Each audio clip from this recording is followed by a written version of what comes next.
Are you gonna listen to the move? I've been out the loop since '09. Yeah, I'll be back to get at that, though. Check this.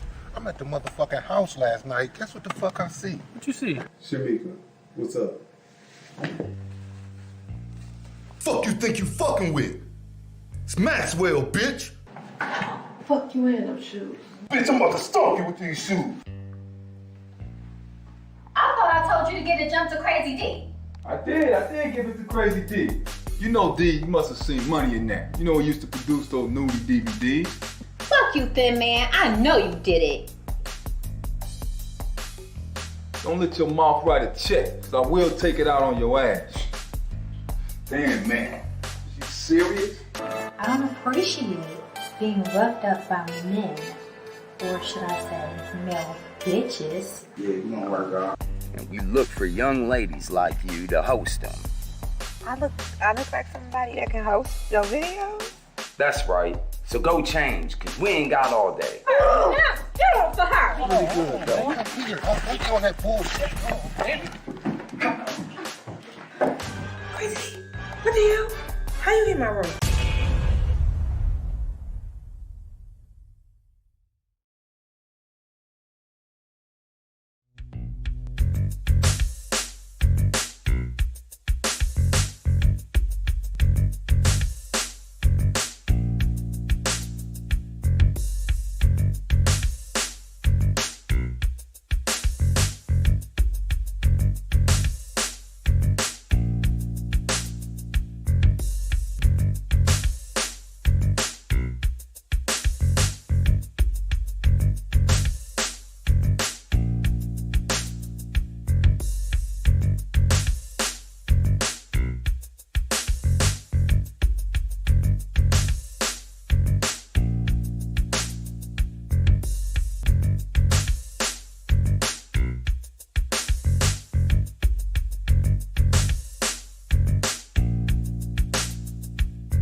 Film review, movies, music, culture, politics, society, podcast, interviews, movie reviews, and more. Live Sundays at 5:30 p.m. on the Film Review Live channel. Subscribe. Hi, this is Bernadette Stannis, Thelma from Good Times, and you're watching the Film Review.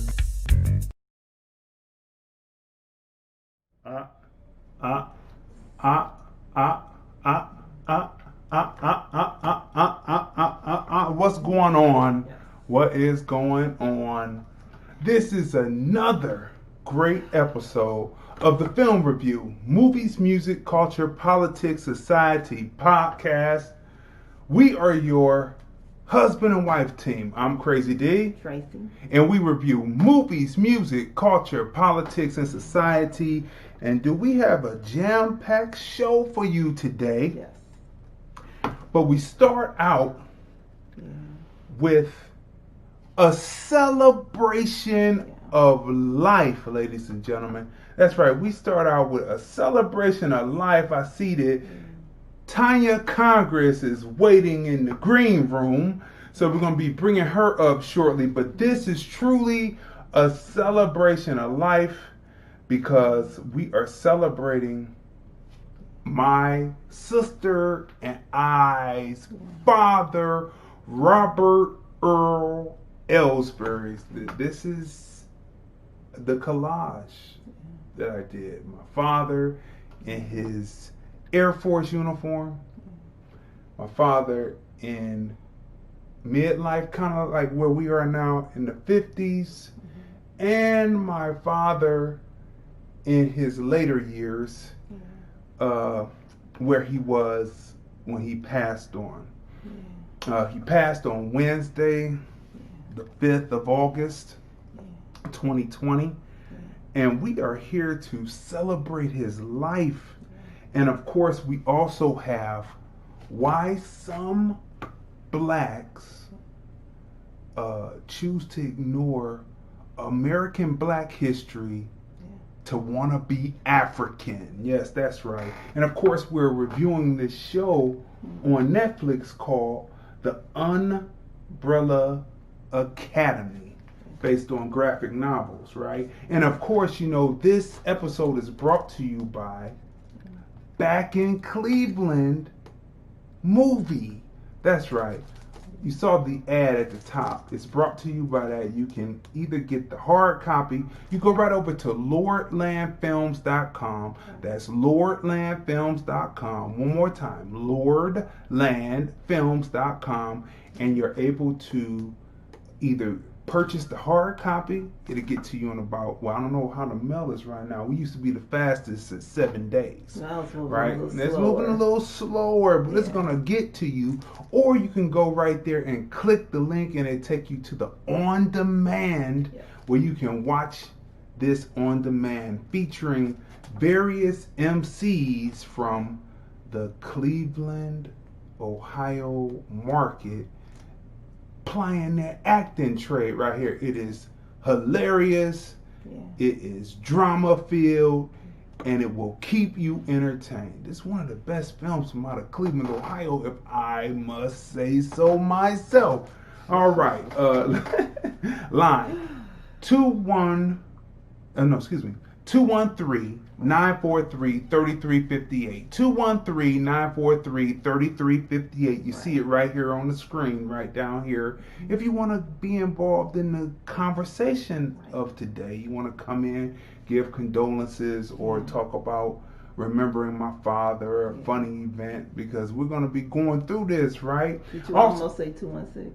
I did, because I was talking about Back in Cleveland movie. All right, people. So look, also, hashtag TFRPODCASTLIVE, hashtag TFRPODCASTLIVE.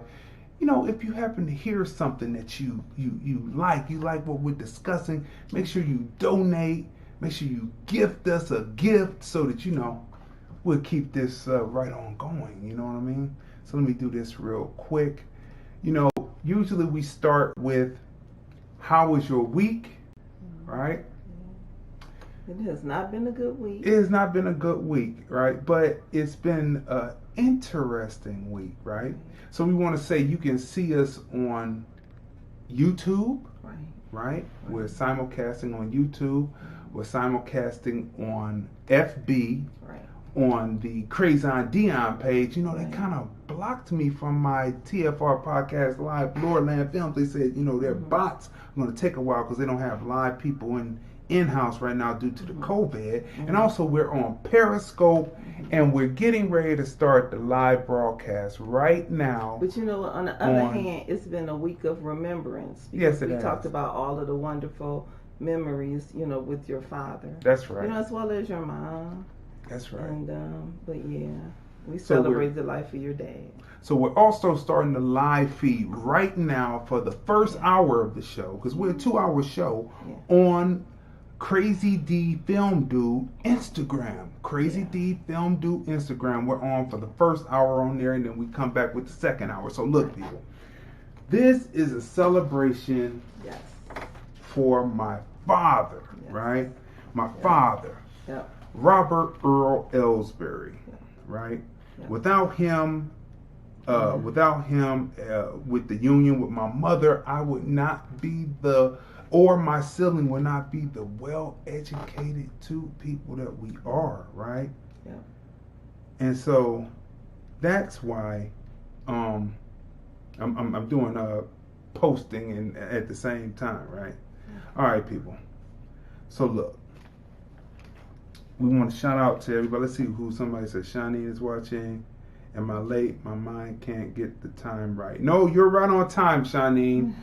Thanks for chiming in. Hey, you know, and write your comments. You can write your comments either on the YouTube channel, the Film Review Live channel, or you can write your comments right there on the Crazon Dion page on Facebook, and we'll be able to respond to your comments, read them, and respond.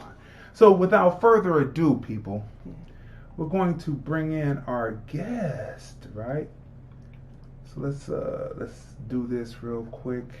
There we go. Let's do some quick arranging of image, just a little bit. Let me bring in one more image to go to celebrate with my father's image here. 1 second, people. 1 second, people. As I get it, you know, we do this on the fly right here at the Movies, Music, Culture, Politics, Society podcast. Yeah, that's a good one.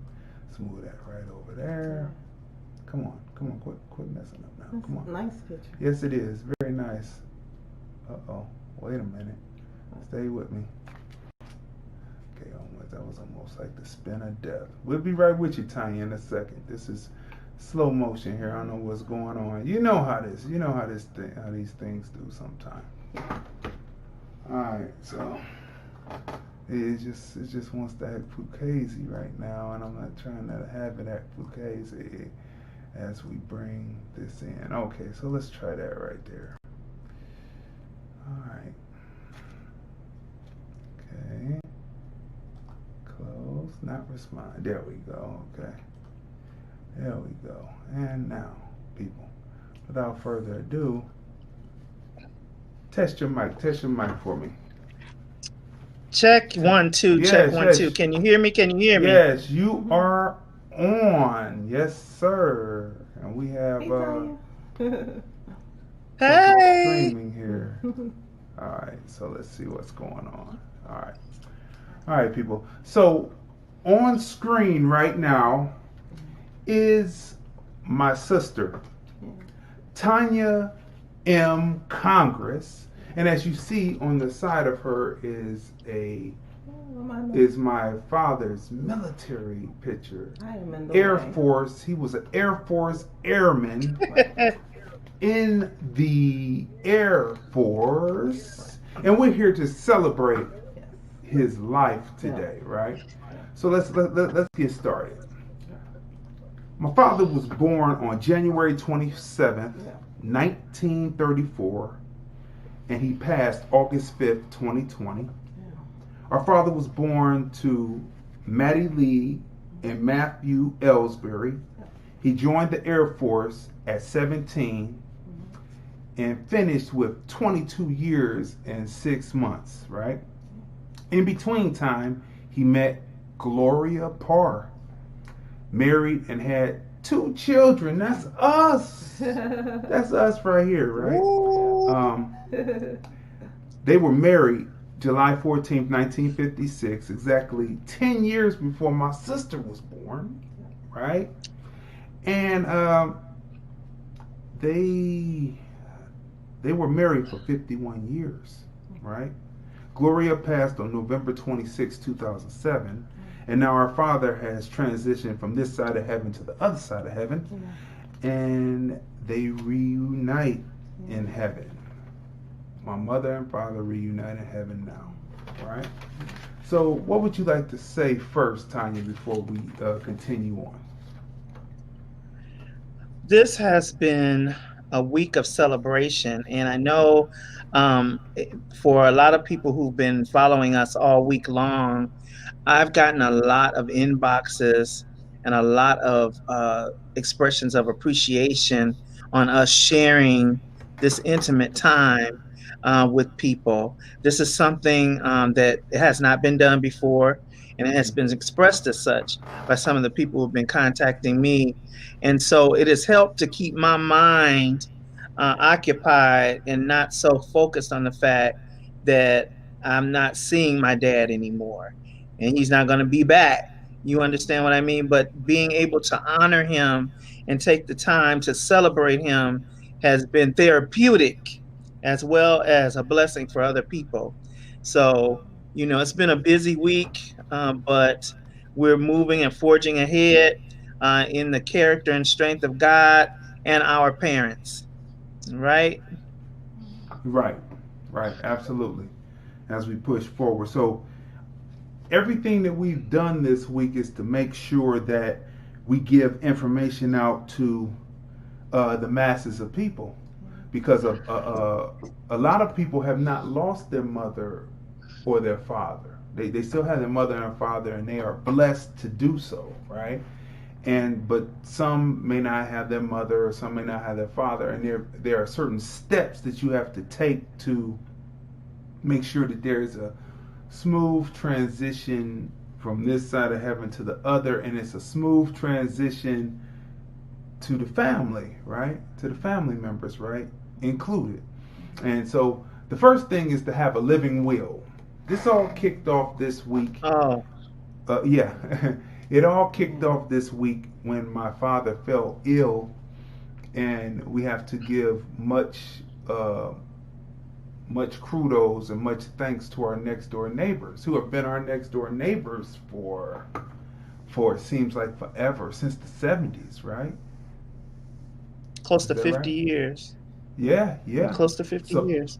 Close to 50 years, and you know, the lady of the house was able to go over and, you know, find a way to get in and also have you on the phone, and then the daughter came over and had you on the phone on the live so that we could be in contact with our father, because they found him ill on the kitchen floor and they rushed him to the hospital.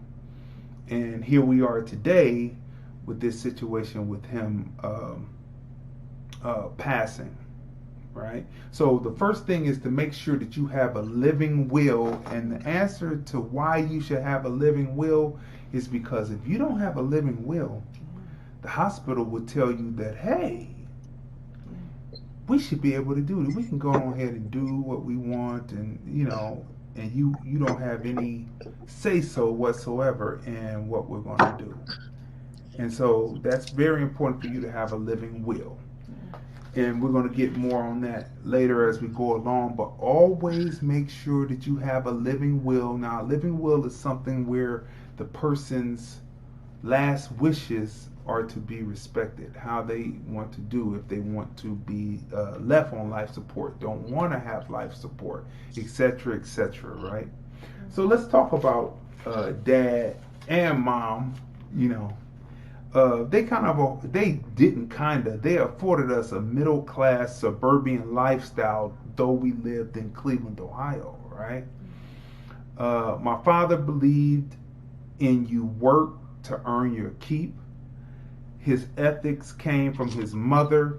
Read the letter that his mother left, sent to my father shortly after, I guess, I was born, and you were already here. So read that letter. This is spanning basically 3 generations, people. We're bringing wisdom. We're bringing information and wisdom from the past. This is 3 generations now. Go ahead. Well, this letter was written, it's postmarked October 12th, 1971. So D would have been 5 months old at that time, and I would have been 5 years old, not yet. No, I would not have turned 6 yet. So It was written at that time, and it was written in pencil. I don't know if you guys can see it.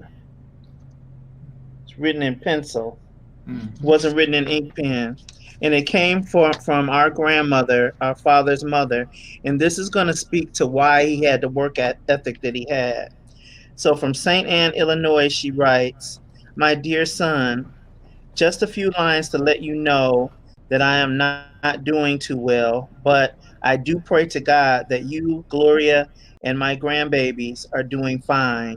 Kiss them all for me. I am at sister's house. The people I was living with, the lady's daughter is expecting a baby, and she went to Chicago and brought her back to live with her until after she has the baby. She has a sorry husband." Now this is it right here. "She has a sorry husband. He don't have a job." So he was sorry because he didn't have a job. Okay, he doesn't have a job. She said he don't like to work. He has been in jail several times for stealing. John Jones, that's Dad's cousin. John Jones sent me a card while he and his family was visiting in California. He said they was having a nice time. How is the weather there? We are having some cool mornings and evenings here. Sister and the children sends their love to you and your family. They are doing fine. Well, son, this is it for now. From your mother to my children, with love." So one of the main things that stands out here, this is a short but sweet letter, and it was very packed. This was on wide rule paper, so it wasn't a whole lot said, but it was a whole lot said. Okay, so my father's work ethic, we understand that his mother said, or this is what is common knowledge in our family, that a man that doesn't work is sorry. If you don't work something, I'm not saying it doesn't have to be a 9 to 5. It has to be something that you are pursuing that is actively making you income. That is part of what describes manhood. Without that, manhood is in question. Okay, so my dad had a very strong work ethic. I never had a time, except when there was a transition of when he was getting older and jobs were segueing people out and playing little games with management positions and things like that. My father always held a management position, but as you get older, you know the games they play. They try to phase you out and try to bring in management at a lower paying wage, and have you train them for your job. That Dad got caught in the fever of Ronald Reagan. Yes. And people who you thought were, the civil rights movement came through, and then Ronald Reagan, the 70s saw black people advance. And then when the 80s came in, Ronald Reagan was like 79, 80. Ronald Reagan was the backlash to that, and he brought a backlash to that. And people who black people may have thought were their friends caught the fever of Ronald Reagan and started to reverse advances. They started closing factories. At the same time, they released a little white pebble called Ready Rock. They were making sure that black males, American black males, were out of jobs, and started to make sure that started to flip it around so that American black women would have jobs, right? So they wanted to push all of this to try to push the black male out of the household, right? Exactly. And so my father and my mother turn to the side, just go this. Go this way. Go this way, right here. There we go. Right here. This is my mom. This is a younger picture of my mom, right? And this is a younger picture of my dad. But my mom and my dad did not break up the household. They just switched roles. Because they made it so that the black woman could go out and work, she went out and worked, and my father took care of the household. And all at the same time, she was preparing resumes and bios and all that, and constantly sending it out. So as Reagan was coming through, As he ended his second term, then the fever broke, and my father returned to his position as, as a supervisor, a dietary supervisor, right? He returned back to the roles that he was qualified for from the skills that he had learned in the military.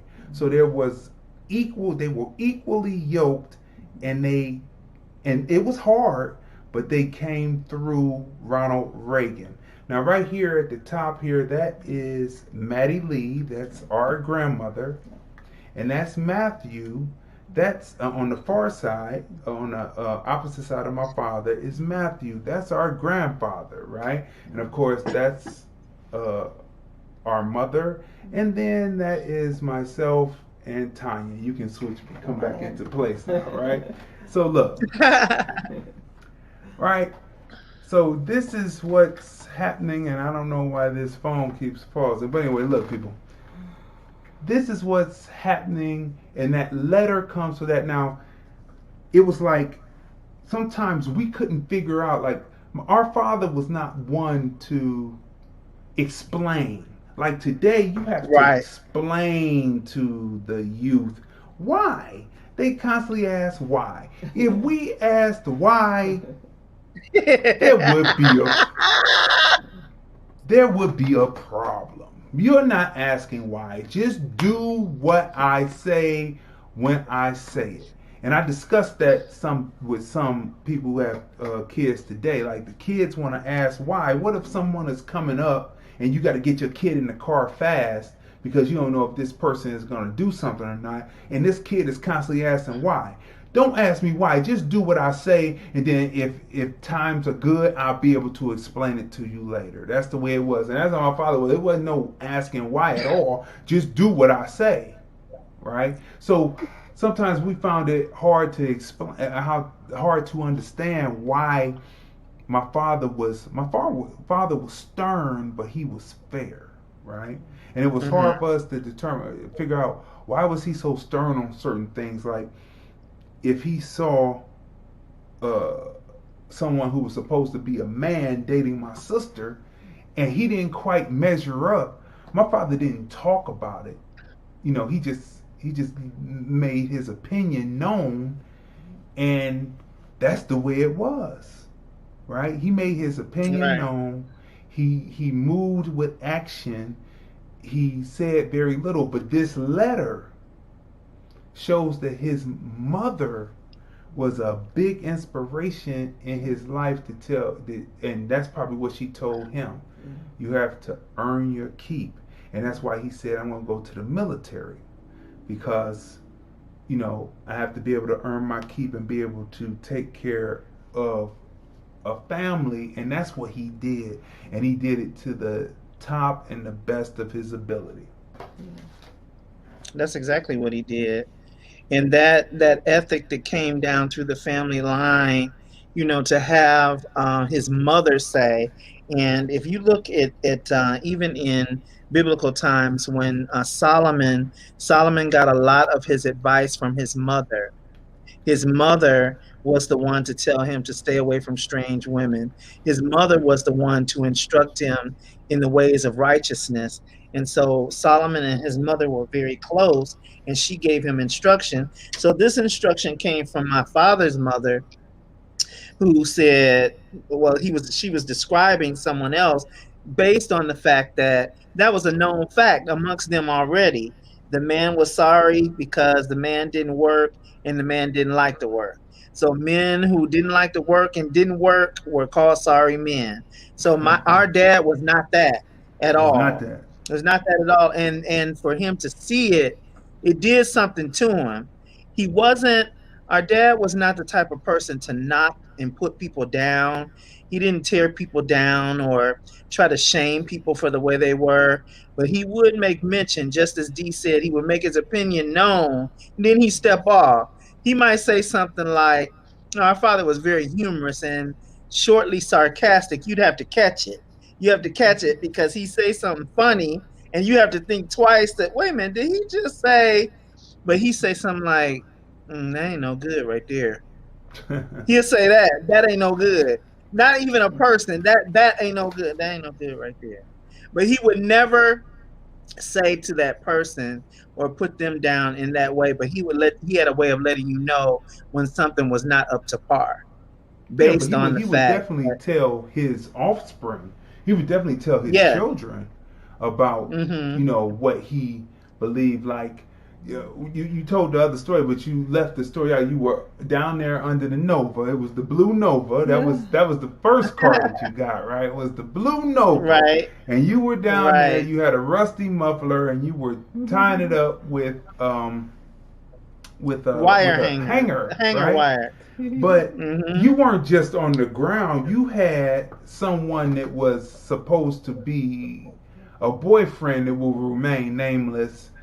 A male, not necessarily a man, because men are good with their hands, right? He was standing there watching you wire up the muffler instead of him getting down there like the man and wiring the muffler up. And that's what made my father tell my mother, we're going out here and get her a vehicle that is something that's going to be reliable. It's going to be new, that she can ride around in and not worry about having to tie up mufflers or anything else going wrong with it, right? See, our parents made sure that we had what we needed. Now, if it was something that we wanted that was above and beyond the Christmas gift, well, you had to work for that, buddy. You got to get a job. You had to get a jobby job. You wanted a leather coat. You wanted a leather coat. You wanted a gold chain. You wanted this. You wanted that. You wanted that. You wanted that Coach purse. You wanted that Bergenberry, whatever that stuff is. Birkin, whatever Birkin bag. You had to go out there and work for those finer things on your own, like how they worked to make sure that we had what we needed. And so they afforded us a lifestyle, but they didn't spoil us. They made sure that we worked. We even had to work for allowance. We had to make sure that we did the chores, you know what I'm saying, swept the steps, washed the dishes, mopped the steps, mopped the kitchen floor. I remember John Jones, his cousin, and Vertus came through the front door, and they were coming through the kitchen, and I was washing the dishes, and they were looking at the sink and the stove and how clean it was. Oh yeah, they made us work. It was no sitting up and doing nothing. You had to definitely earn your keep, for sure, no doubt. And so that's the significance of that. That's right. The significance of that is they were not raising deadbeats. Till this day, whatever it is we need to do to get things done, we do to get things done. You know, in lines of working and stuff like that. We never have been one to sit around and be dunces. We never have been ones to sit around and collect handouts from people. We go and we do our thing and do what we need to do to get what we need to get. So that was something that was instilled in us. And then in lines of what you said earlier about the leather coats and the gold chains, I remember the first time I asked Mom for this leather jacket, she looked at me with those glasses of hers like she always would, you know, because sometimes when she thought you had a lot of nerve for asking, she'd look at you for a minute before she answered you. You know, she'd look at you and she said, well, no, it's time for you to get a job. That's what it's time for. Not that she could not have bought me the leather coat. The issue was that I would value it more when I put in the labor to get it. It was a higher ticketed item. So if I wanted it that bad, how bad do I want it? I would get my job and put my money aside and get the coat for myself, and then I would value it more, and it would give you a certain amount of esteem as well to have made that accomplishment. So our parents was very wise in that regard in how to raise us. You know, they could have got the coat, but then what kind of value would that have instilled in us?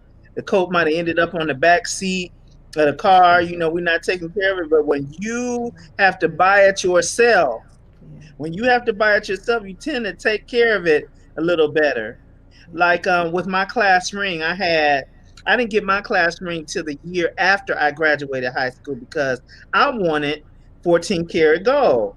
Well, you know the other alloys that the metals that the class rings come in, and so mine was willing to get me a class ring, but it was going to be in some of those other metals that most other kids got their class rings in.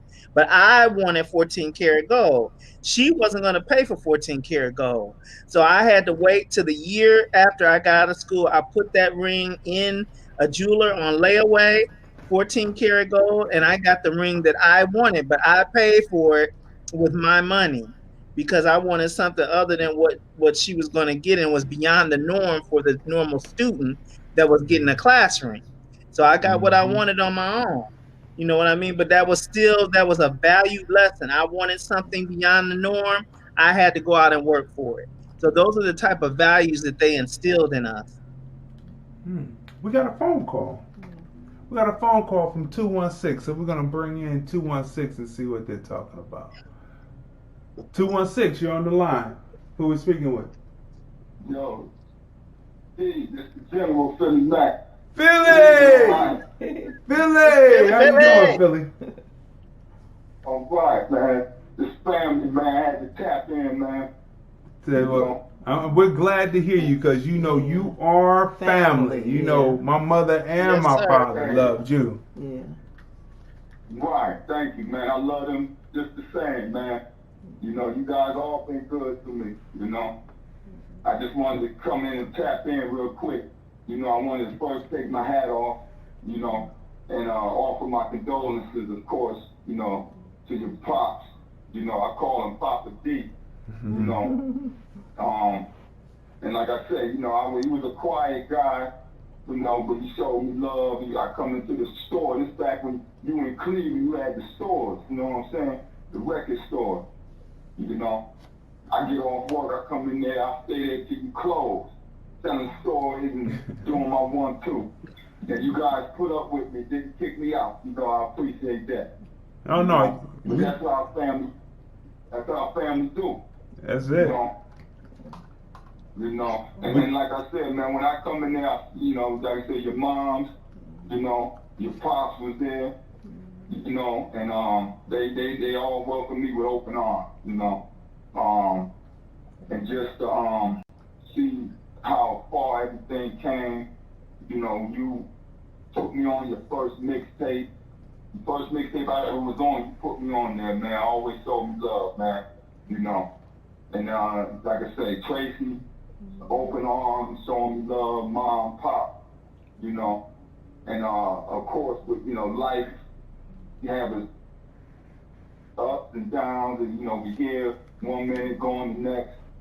But, you know, like, yeah, just leaving good memories and treating people like you want to be treated. And, you know, Papa D treated me good, you know, never made me feel like I wasn't welcome.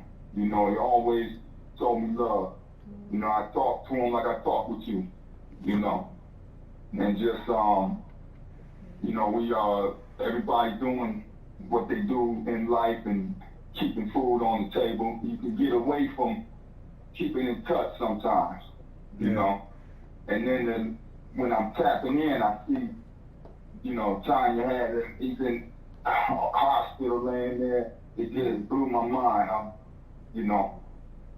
And like I said, it just kind of broke my heart to see that. But I wouldn't have known if you know, she hadn't did that or aired that, you know. But it just lets you know, man, you gotta you know, all I have is just good memories of Pop D, and just you know, us sticking together, man. It's just what we have to do, you know. Because when you leave, you just have memories, man, good or bad, you know. And he left behind good memories, you know. Raised the family, you know, you, Tracy, did his thing. He kept everything going. Mama D as well, you know. And you know, I wanted to just make sure I tapped in and at least said something and offered my condolences, man. And we definitely were praying for strength for the family. the thing I like to do is always personally represent people that passed away. And that's why I will always throw out the word forgotten soldiers, you know. And like I said, you sold my stuff in your store, you did CDs, whatever, you always was right there, D. You know, you and Tracy. So, you know, I'd like to extend the love, and just say thank you. And thanks to Pop D, Mama D for showing me love as well. You know, he'll be missed greatly. And like I said, all I can do is just say prayers, pray for strength, you know, for you and the family, and just to offer support, man. You know. And I'd like to thank you for having me on your show. Let me say a few words, you know. Oh yeah, we had to. Yeah, you know. We had to have you because you know you even came through like a champ during the when my mother passed. You know, you were there, and you were there to bring strength, and we appreciate you, man. We appreciate you. We appreciate everything you do. Your entrepreneurial spirit, your work ethic, your determination to give your son, you know, a better experience, just like my father. That's my father can recognize. You know, they say real recognize real. That's right. My father made sure that he gave us a better opportunity, and that's what you're doing with your son. So kudos and hats off to you, brother, for real. Yes. Right. Thank you. I appreciate you saying that, man. I do try my best, and I like to follow off of good examples, you know. And then you know, I don't always hit the mark, but I always try to do better than I did yesterday. Make the next day better, you know. Yeah. So thank you for the kind words as well. Oh, thank you for the kind words. Thank you for everything that you do, and thank you for reaching out. Thank you for your condolences, because you don't know how much that really means during a time like this. Like, we're strong now because we're getting through the business, and it hasn't really hit us yet, right? Right. Like we sit in conversation and we talk and we say, why haven't we hit yet? And it's just going to come like a tidal wave all of a sudden, and you know, I'm dreading it. But you know, right now we're strong, taking care of the business, making sure that our father has the send off that he had has rightfully earned and should have from his 2 children and his extended family. Right. Yeah. You know, and that's good, man. You guys are holding up. You know, I mean, I buried my father probably like 7 months ago, maybe 6 months ago, something like that. But again, and I didn't grow up with him. You know, I didn't grow up with him. And even with that being said, it still kind of hit me a little bit, like, you know. And, you know, it's hard to take, you know. Well, our condolences, condolences to you, brother, because we know how hard this is, right? Yeah. And so our condolences to you. Right. You know. Thank you very much. You know, and like I said, man, when you turn around and you look around, you know, and then like I said, a lot of the people, you know, passed on, and things are changing, you know, and a lot of the good examples that they set, we got to carry those, and you know, and try to push that on to the younger kids and the younger generation, you know, and try to give them something positive to look for, you know. Absolutely. And just like I said, just, you know, that's all we can do, basically, you know. That's all we can do. Like I said, just keep positive, and keep, you know, making sure we try to do better tomorrow than we did today, you know. Yeah. Tell them about Yeah, we become like the uncles, you know, the uncles and the aunts that make it happen. Yeah. Then all of a sudden we become the uncles and aunts. All of a sudden, it's a change. Yeah. But tell them real quick about your Soldier Hour and how they can get in contact with you as far as your DJ service is concerned. Okay. I didn't want to. No. You know, this is a celebration, and you know, my pops was about marketing and promotion, and it wouldn't be anything without I'm about marketing and promotion, so I'm definitely about making sure that my peoples get their name out there. So go ahead.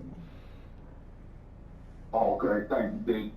Right, it's like every Monday at like 8:00 p.m. I'm doing what I call the Soldier Hour.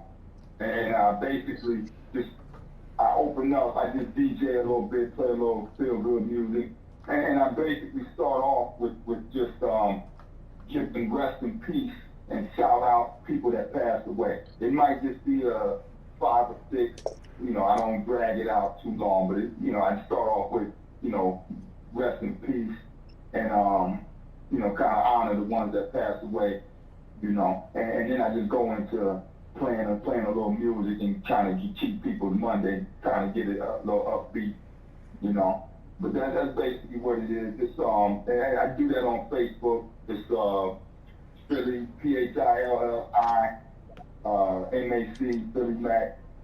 Or you can look at Philip Jackson. It's Forgotten Folk. That's my Facebook tag. My DJ services.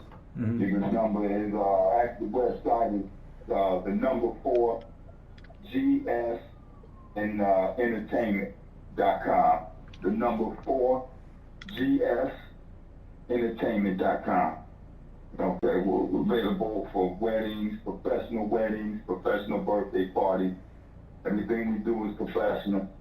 And this is in Cleveland, Ohio. So, yeah. but you are willing to travel. You do have those travel rates though, right? Once this COVID is over, right? Hey, listen, I took the travel rates. I went to Atlanta, last year. And, it was, I had to give them the ticket, but, they were willing to pay. And we got out there and we got it done. That's it. And let me tell you, people, he does have a sound system. Yes. I used to have 1 subwoofer. My brother has 2 subwoofers, and he got lights. I mean, he's doing his thing. Yep. And so we're going to get on to the next call. But thank you very, very much, Philly, for calling up. We appreciate you. Well, I love you, and I love Tracy. I love Tanya. With his family. Y'all keep your head up. I will be calling you on your personal line to check in on you. And just to keep me updated on what's going on. But thank you for having me on, Tracy. I love you, young lady. D, I love you, Soldier. I want y'all to keep your head up. And I'll be calling you on your personal line, D, just to get everything mapped out here. All right. Thank you. We love you too. You family. We love you too. Have a good evening. You too. Right. Bye-bye. Bye-bye. Peace. Okay, we have 662. Let's bring 662 up.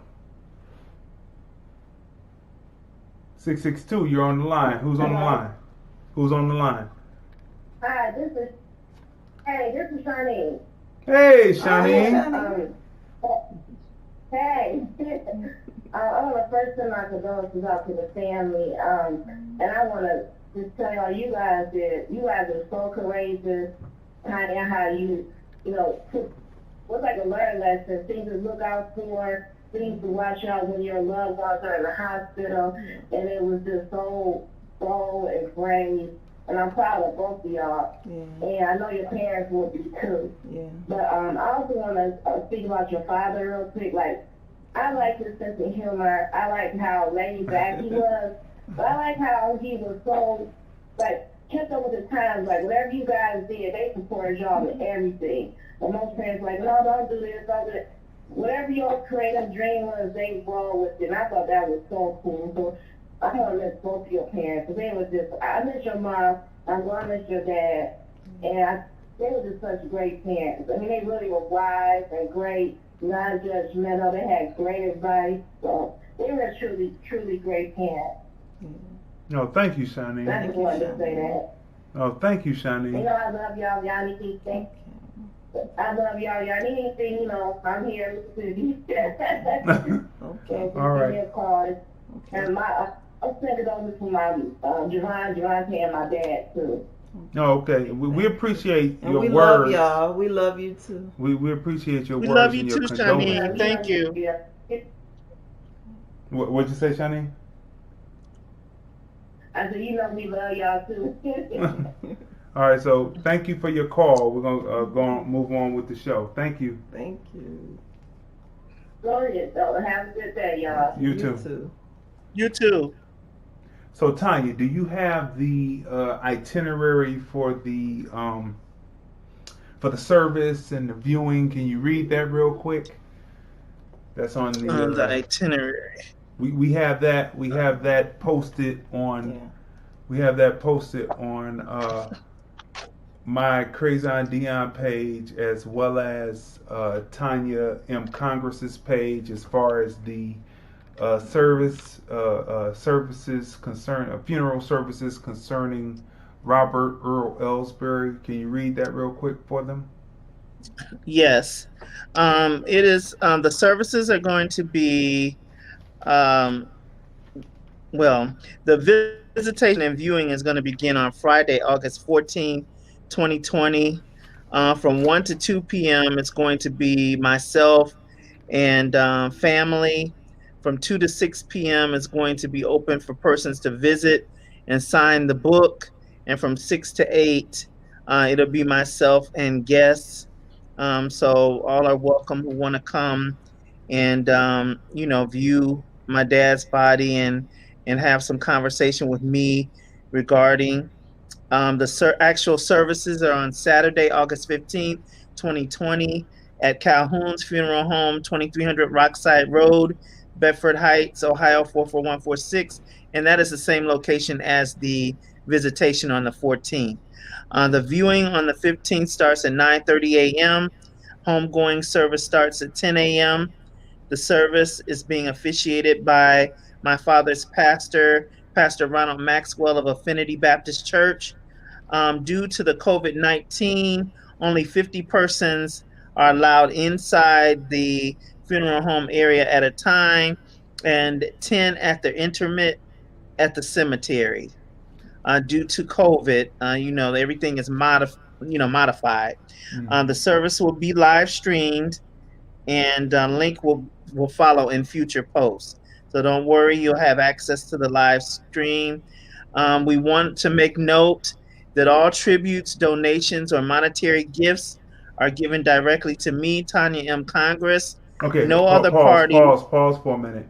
This is where the rubber hits the road, right? Because we found out back in 2007 that sometimes people can, in our opinion, be treacherous.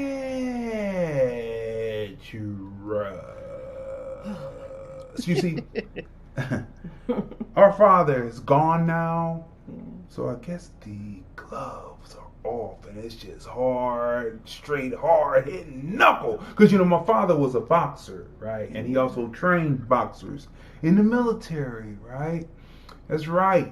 And he trained both of them. But anyway, that's water under the bridge. Once I hit this kid one time, I said, I think I'm going to be a diplomat, because the dude flew. But anyway, that's another story for another time. Look. That Ellsbury strain. We find out that there is treachery. Like, while my father was preparing the home for people to come, some other relatives were passing out cards talking about come over there to collect. And did we see any of the honorariums for our mom? Did we see any of that? Did we see any of the donations, any of the tributes, any of the monetary donations? No. And we're looking for a refund and an apology. We're looking for a refund and an apology. Let me say it third time so it can get through real good. We're looking for apology and the refund of those funds. But anyway, people, so this is where this hits the road. So read again so you can understand where we're coming from. And this also helps people in the future because you will have family members that are, in our opinion, treacherous. And for some ungodly reason, it's at the time of a funeral, a homegoing, where this stuff tends to raise up and people get their stuff off. I just, I don't understand why this becomes so prevalent. And I've heard about it in so many different families where stuff, you know, people choose to get their funky off at a time during, you know, where people are grieving. But I want to make things clear. We're grieving, but we still on point, baby. We still focus. Don't get it twisted. We still focus whether, you know, we're grieving or not. Through tears, I can still see. Understand? That's right. Through tears, I can see. And so go ahead. So go ahead and read. Here we go. Go ahead and read that whole thing. And if anyone is fooled by, as Shanine Hicks just said, the typical shenanigans, if anyone is fooled by that, you wanted to be fooled. Because we've already told you. So read on. Note, all tributes, donations, or monetary gifts are given to Tanya M. Congress. No other parties but the offspring children of Robert Earl Ellsbury should receive the aforementioned. The person designated to accept all tributes, donations, or monetary gifts is Tanya M. Congress in person. There will be no repass due to the COVID-19. If a group of people say there is one, it is not sanctioned by the children of Robert E. Ellsbury and should be ignored. I will say that again. There will be no repass due to COVID-19. If a group of people say there is one, it has not been sanctioned by the children of Robert E. Ellsbury and should be ignored. Tributes, donations, or monetary gifts are also accepted at PayPal using Lordland Enterprises at hotmail.com or Cash App at $TFRP, TFR Podcast Live. That's right. Podcast Live, okay? Right. Any of those mediums are acceptable, sanctioned mediums of contribution, okay? And I just want to make things clear. Oh, go ahead. No, go ahead. Go ahead. You can see that posted on Tanya M. Congress on Facebook, and also Crazon Dion on Facebook is posted there with a nice family photograph. Well, collage. You know, I've been making these collages for the homegoing program, OBIT and everything. And wait until you see the OBIT. We did a new style. We took a new style and a new route because we want to make my father was into innovation, and so we want to make sure that it's very innovative, and so that's why we went a different route. And so go ahead, Tanya, go ahead. You know, and we want to make it clear that the whole thing is not about money, but because it's not about money on one end and it is on another. I'll put it like that. And so because it is on one end, we have to make sure that we cover ourselves on the first end. And it's quite unfortunate, you know, but that's just the way it is. And we want you guys to take mental note of that, because should you need to address that in your own families when that time comes, address it and put the disclaimers out there, put the specifications out there like we have done. That way nobody is, anybody is without excuse. There's no shenanigans that are allowed to go without being consciously done, right? That's right. Consciously done. So go ahead, it's dear. Consciously. So let's read some of the comments. Shanine Hicks said, exactly, no questions asked, no questions, just do what I say. Bear Fax is watching, what's up to him. Greetings from the greatest host in California, he said. Tiara King is watching, she said, praying for your strength, family. Love y'all. We love you too. Rosalind Diane Maxwell is watching. Love you too. Typical shenanigans during death Shanine Hicks says. Praying for you all, Rosalind says. Sad that someone would do that, Rosalind said. And Joe Allen, our love, condolences, and prayers go out to you and your entire family. Heart, heart, heart. Auntie Donna and Uncle Johnny, prayer hands, prayer hands, prayer hands. And Uncle right? Johnny, we love y'all. That's right. Yeah. So, but Tanya, I just want to say,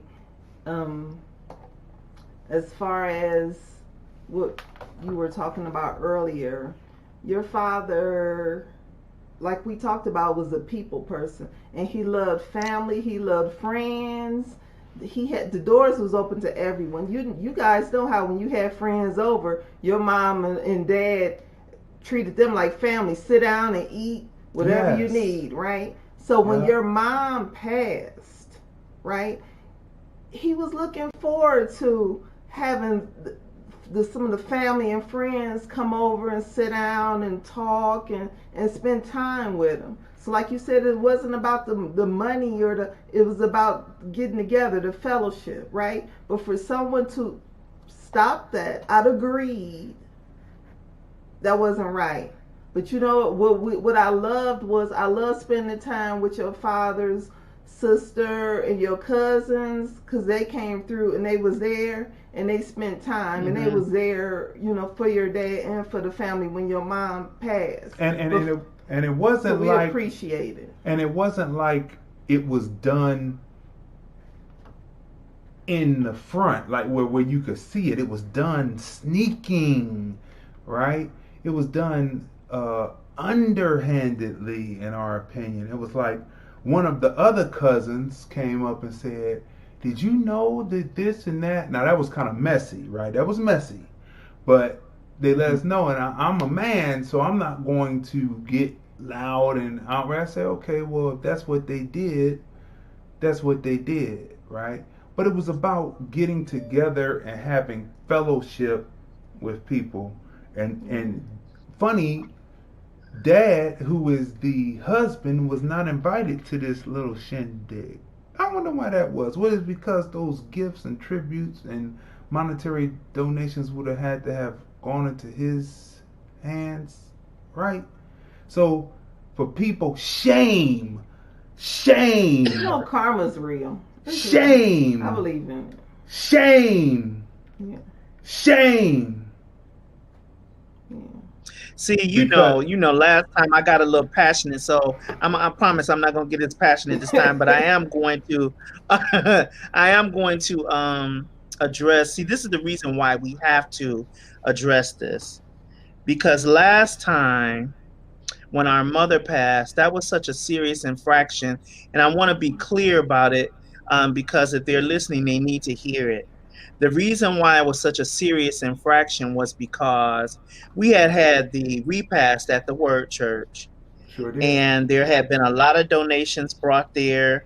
So it was a lot. I know we brought so much pop home. We had pop for 6 months.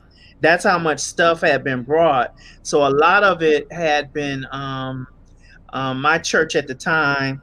They really came through and they brought the food and everything. And so even some of that was taken to that location without us being invited. And the infraction of that is, okay, my dad's people had come, but that wasn't a point of separation. That was an opportunity for unity. That was an opportunity for you to get to know your family, since you considered my father like a brother. So I'm told you considered my father like a brother. That was your extended family. So they should have been invited as well. And since the house that you were going to, I wouldn't have been opposed to going. The house had the room. You know what I mean? It's a sizable home. And so it had the room and everything. So I wouldn't have been opposed to going there, but to have that on the low, people being invited on the low to come there. And the reason why we know it was that way, because nobody else but my dad's family came with us. Nobody but my dad's family came to the house with us, and that was the seriousness of the infraction. In case you didn't know, or in case you're completely ignorant and oblivious to why we find an offense or taking offense to that, It's because it was shady, and this is not the first time that you've exhibited this behavior at the time of a funeral. Okay, I'm not going to run down the list of infractions that you guys are guilty of at the time of a funeral when somebody is burying a loved one. God forbid, and I pray that karma doesn't come back on you at the time when you have to bury someone that's dear to you. When it's time for you to have to bury someone that's dear to you, I would pray that you don't attract the same thing that you put out there. Unfortunately, karma, seed time and harvest is a universal law. So unfortunately, there's nothing you can do about it. You will reap a harvest off the seeds you sow. Now, it won't be us that does it, because we are not the type of people that render evil for evil. We don't render evil for evil. Our hearts are not rooted in evil. Okay, so we're not going to return that to you. But someone is, only because you've sown those seeds. You've sown the seeds of making people as second-class people in the family, according to your opinions. You made decisions at times of grief in the lives of people that hurt them even further. You are going to have to pay for that. You're going to have to pay for that. You left out greed. Yeah, greed. Hey, whatever it is. Hold on a second. The 7 deadly sins instead of the 7 virtues. All right. Right. So look, right. people, look. And you have to. How are you gonna talk about being anyway, I'm not gonna go. I'm not going to step in there. Well, because I am going there. I am. You see this right because here? You can. You see this right here? You see this right here?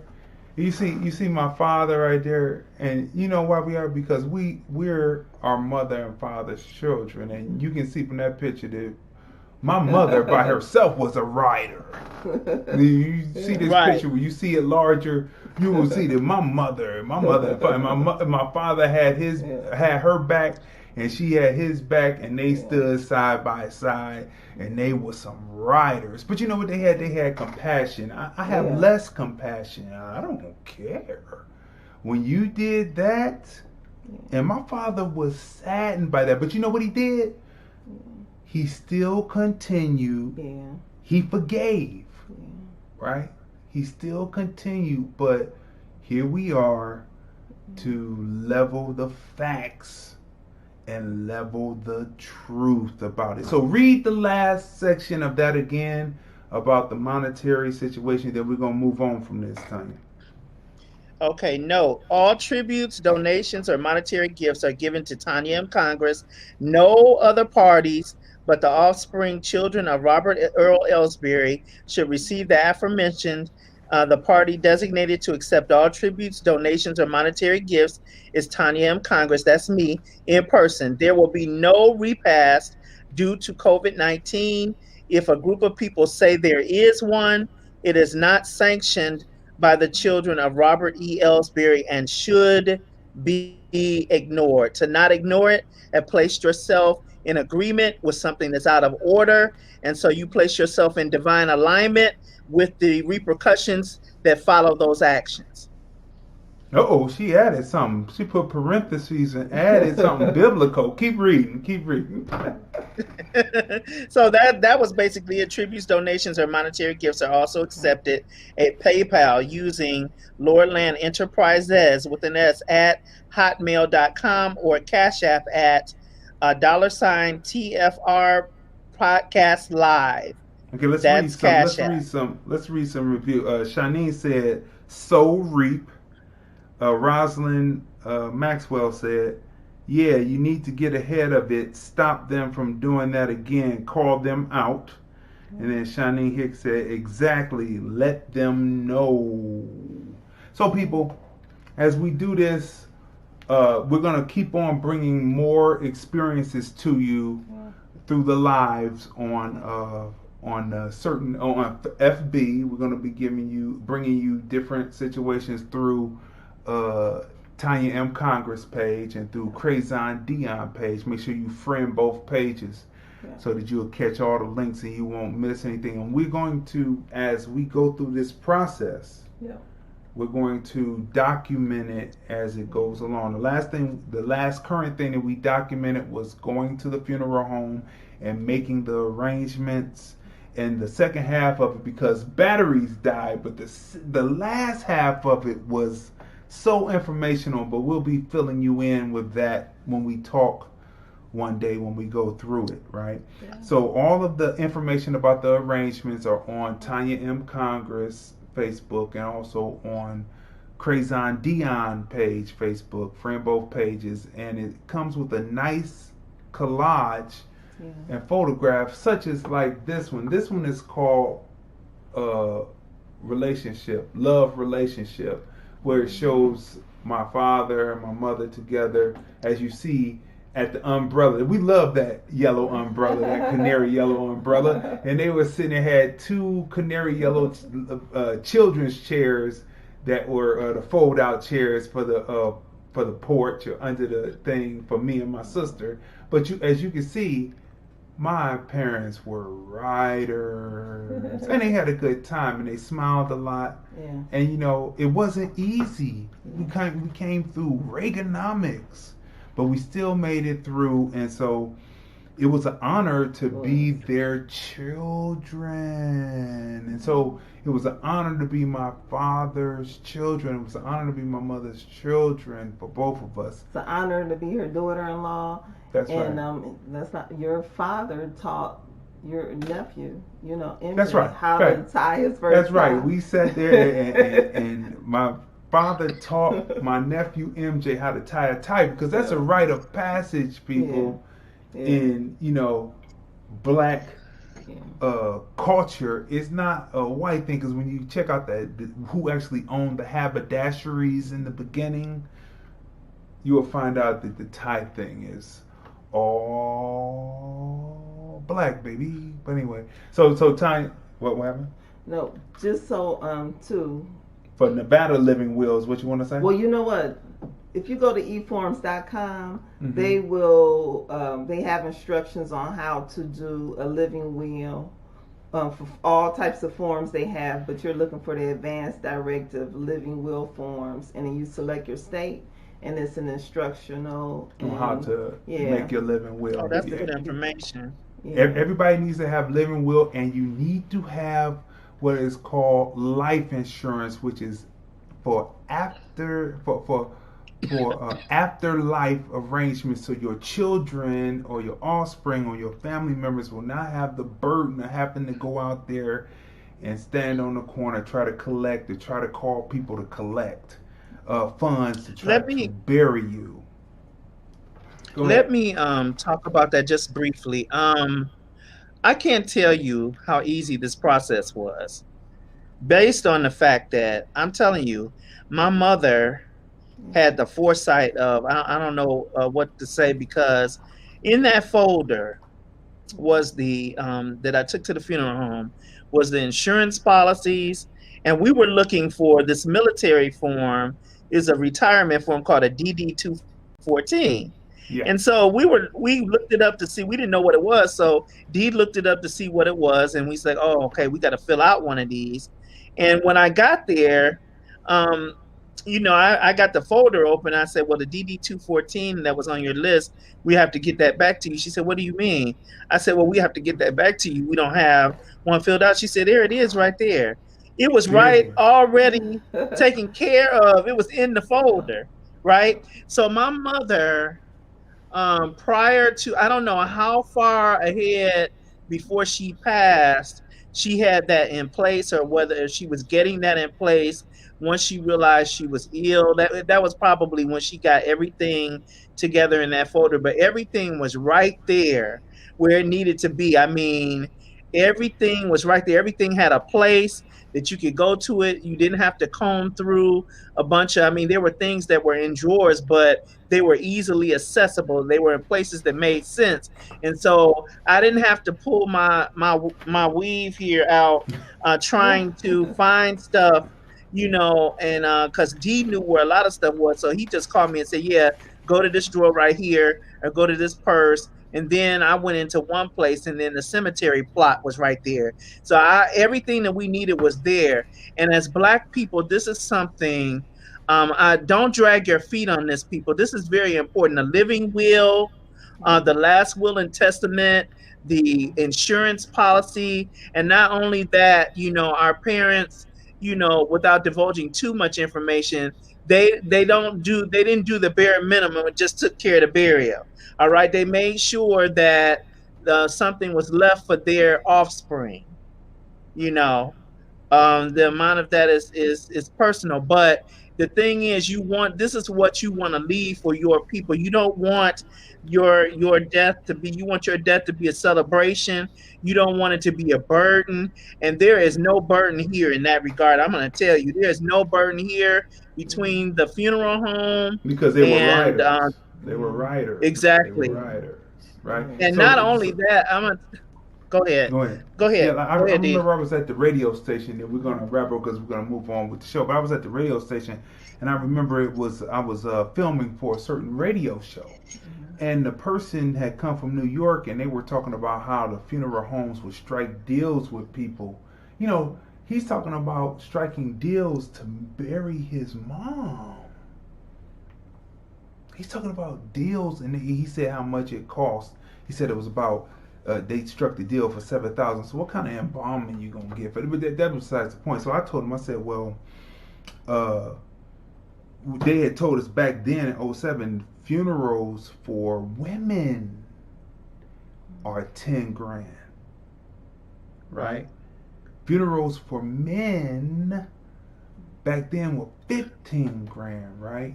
And so I said that, and he said, I never heard of that. So I got heated because I handled all of the information with my mother. I got heated. I said, just because you didn't know and you didn't have insurance and you didn't have the living, you didn't have all that, you can't tell me. Then the insurance guy about a year later came over the radio and said quoted the same exact prices. You've got to have this for your children, people. You've got to have it for yourself, people, so it can be easy for your children in the end. And so we are so grateful for our parents for being writers. That's what a writer is. It's not saying, oh man, she might try to kill me, or he might try to kill me, or she's retarded. Gonna take the money, she's gonna take the money and run with it and get some other dude, or he's gonna get some other chick. That's people who ain't used to having nothing. No, that's not how it's all set up. So we want to say, people, that get it organized and get it together, because our parents left us with a gift not to have to go out and struggle. Right? Not to go out and struggle and try to make it just to get it. Believe me, that little bit of preparation will be the difference between you being honored and you being stuffed in a tin can after being cremated. That will be the difference. And that is a terrible feeling for the children, to have to set up a GoFundMe account. And I'm not knocking nobody who had to do that. But to have to set up a GoFundMe account to take care of the burial of their loved one, or to have to cremate them, because there is no other way to do that. And even the county is going to charge you. The county is going to charge you at least $2,000. They're going to charge you at least $2,000 to cremate. Just to let you know, and you didn't know that, it's going to be at least $2,000 to cremate with the county. Okay, and it's not going to be too much care there. You're not going to get no nice urn or nothing like that. You're going to get a box with some ashes. And so, you want to be able to honor and give more honor to your loved one than that. So if they are irresponsible, you may want to consider taking out a policy on them, so that you would have, because it's going to only help you in the long run. Okay? And that's it for that. And so let's read the last comments, then we're going to move on with the rest of the show. Exactly. Let them know. Shanine said, kids need access to your pension info too. All things in order, exclamation point, Shanine said. Rosalind said, I got my dad's DD-214. I got it a couple of years ago. I'm not sure if everybody knows that the wife of a veteran is entitled to a burial just like the veteran.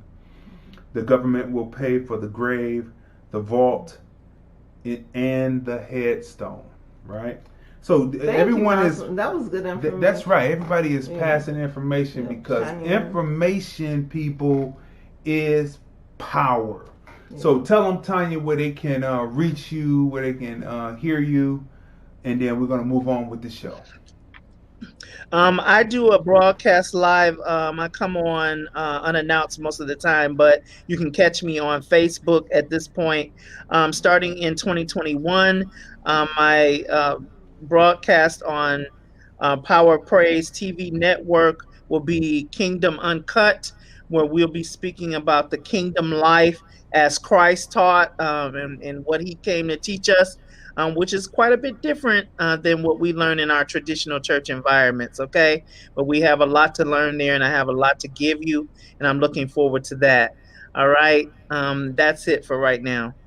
All right. Thank you very much. This is a great show. Thank you for all the information, and we're going to be going on the lives, on her live, and pushing this information out all throughout the whole process, and then I'll probably cut it into a presentation, a how-to presentation, of everything, and go from there. So we'd like to thank you again, Tanya, and we will be talking shortly. Yes, we love you. Thanks for having me. I love you. I'll be listening. All right, thank you. Too. All right, people. So that was my sister Tanya, right? Let me disconnect. I always get that. There we go. As we let go of the ghost there. Okay, people, look. Speaking of, Rosalind's father was also a veteran. That's right, also a veteran. Mr. Maxwell. Sir. That's right. Mr. Maxwell. He was also a nice man. Yeah, we love Mr. Invited Maxwell. and had people come in and love the people, right? Yeah. So the topic for tonight, people, is why some blacks ignore American black history to wanna be African, right? Why do they want to do that? We have some answers for you as we move forward. It has to do with not actually knowing history, but let's get into it because we got 41 more minutes in the show and we got a lot of information to get through.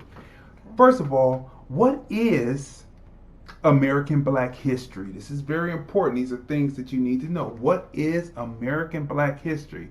It is the study of what our people did before us, what they fought for, right? What our people did before us, what they fought for. It is life lessons documented so we now don't have to follow moves that don't work. And those same lessons give us time to rejoice, celebrate the moves that have worked, and celebrate the people who made those moves. That's what Black history is, right? So let's go back, right? How many slaves actually landed in the United States? First, it wasn't even the U.S. yet. So a lot of people use to keep it simplistic, some refer to the land as the United States, but the United States prestige, economic power, infrastructure, government, and laws were not in place until our ancestors built America and their various municipalities were put into place to stymie the freedom, our freedom, the persons who through enslaved labor built America. So, the municipalities were put in place when you research this because, they had such a thing as a patty roller. And patty rollers have become police. Now, we talked about this in shows past, but the patty roller, the Irish, how they got their citizenship were by being patty rollers and going after escaped slaves. Some, they even grabbed some people who were actually free and put them back in slavery, right? The Irish, right? And so the patty roller, right? And then they had to have these different municipalities set up the court systems, right? To judge. But that's quick. You can go research that. So why do some blacks ignore American black history to want to be African, right? The answer, some have parts of the history, or they choose to cling to one part of the history. That part, we were brought here on slave ships. It's hard to believe. Can't trust it. Can't trust. No. But anyway, Public Enemy. You remember that song, Can't Trust It? It starts out, you would never believe it. But anyway, let's look at how many of our descendants were brought on slave ships. Let's look at that for a minute, right? Henry Louis Gates, love him, hate him. He has produced extensive research through his work with PBS under how many slaves landed in the U.S. Remember, saying the U.S. is simplifying it because it was just, before it wasn't even the U.S., it wasn't North America, it was just wilderness. Colonies. That's right. Henry breaks down the actual numbers. Now, you ready for this? Ready? Hold your toes. Now, hold your toes and get ready for this funk, right? 12.5 million Africans shipped from, West Africa and Central Africa. 10.7 million Africans survived the Middle Passage, the Caribbean, dropped off in the Caribbean, South America, and America. But only about 388,000 landed in what is called America today. Only 388,000 landed from out of that 10.7 million. Actually landed in the United States, right? On Black Demographics website, you ready for this? 48,221,139 American blacks are in the United States right now. That's 48,221,139 American blacks are in the United States right now. That's 14.7% of the American population, which is 328.2 million. 328.2 million. The 17% represents American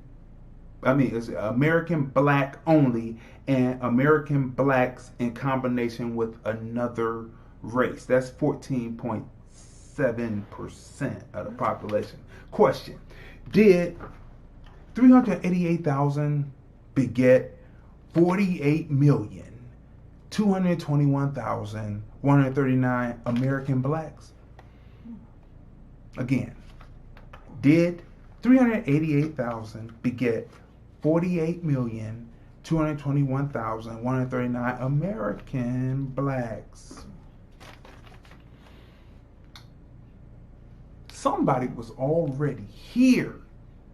Okay, but let's keep going. Only having half of the history written by some who follow the narrative of the whites. The need to be African stems from not realizing many black tribes were already here.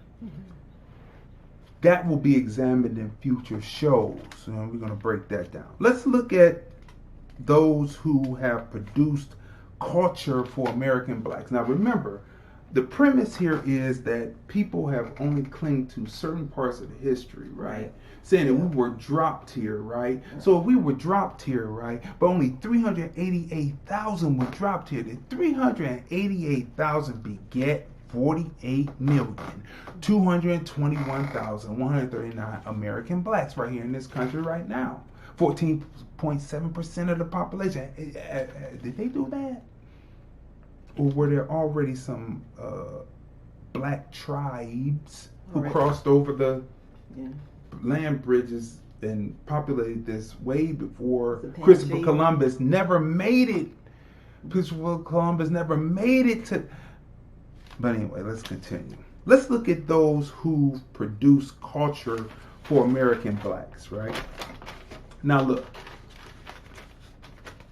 those who run to worship Afrika, don't know are American black trailblazers in this North American wilderness, right? So listen, many times people will deal with the men, right?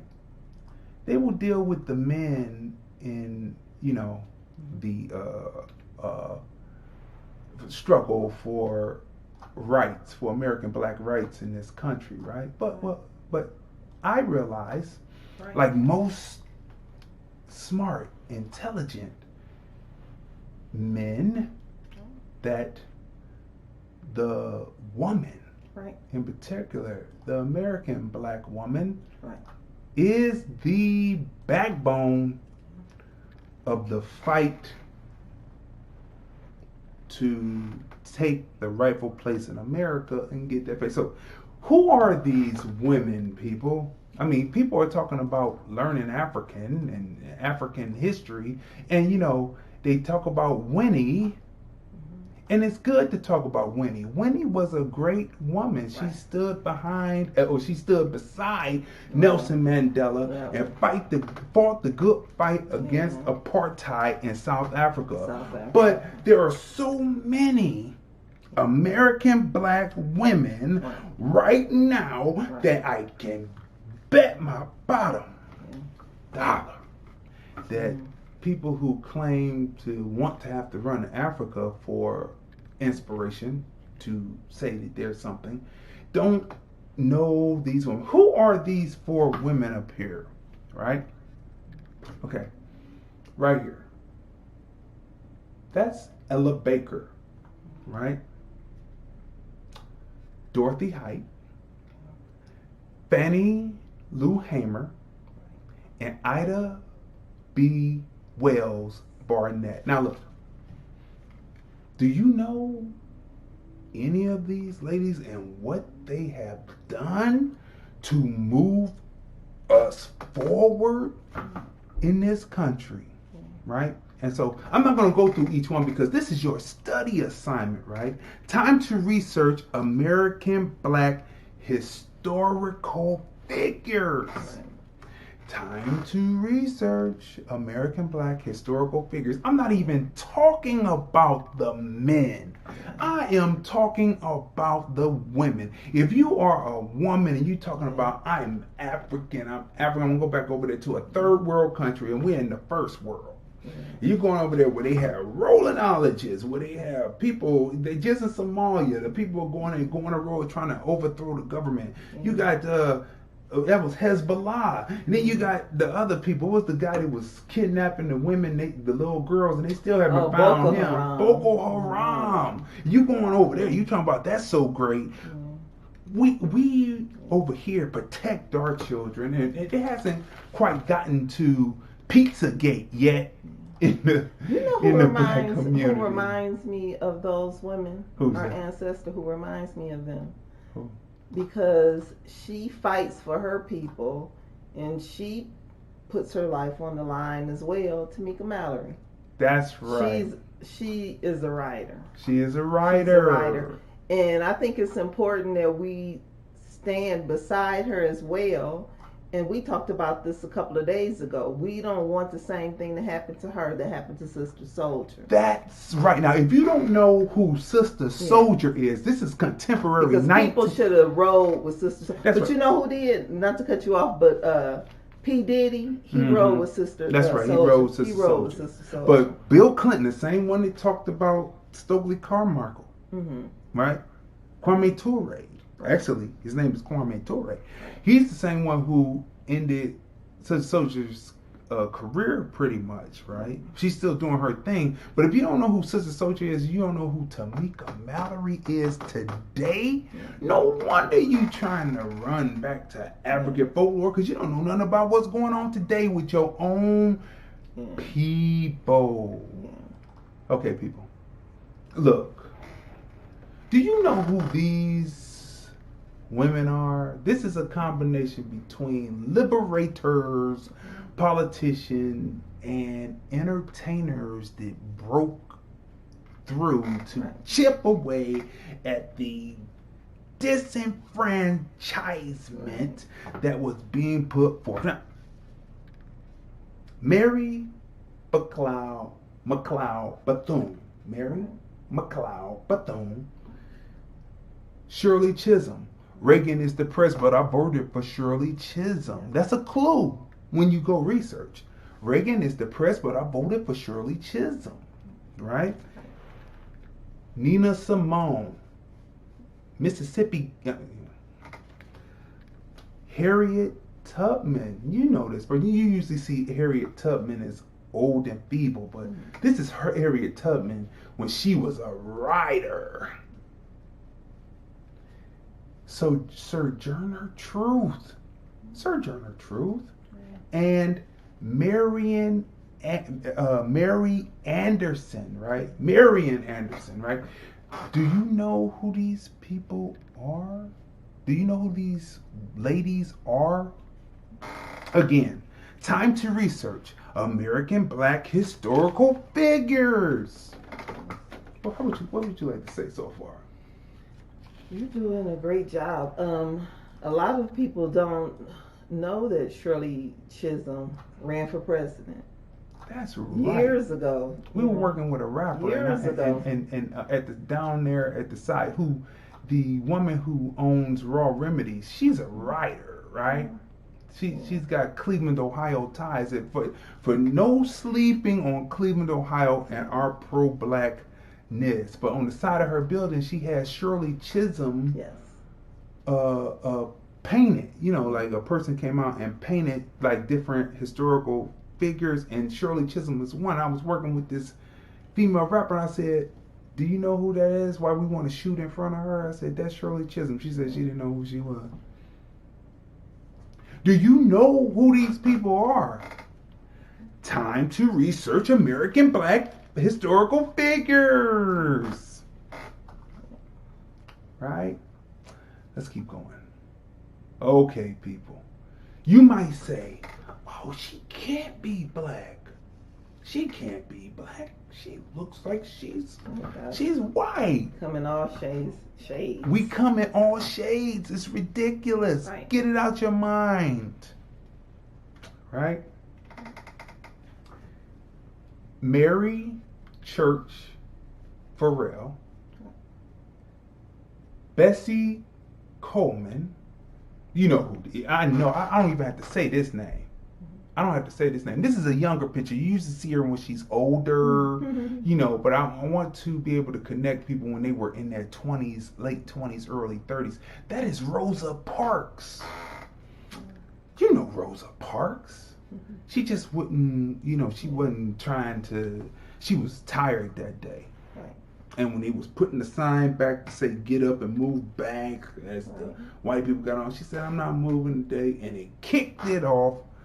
The Montgomery bus boycott. You know, they didn't tell us that in school. They did? Like in elementary school. They didn't tell us that the sign was backwards. Moved back.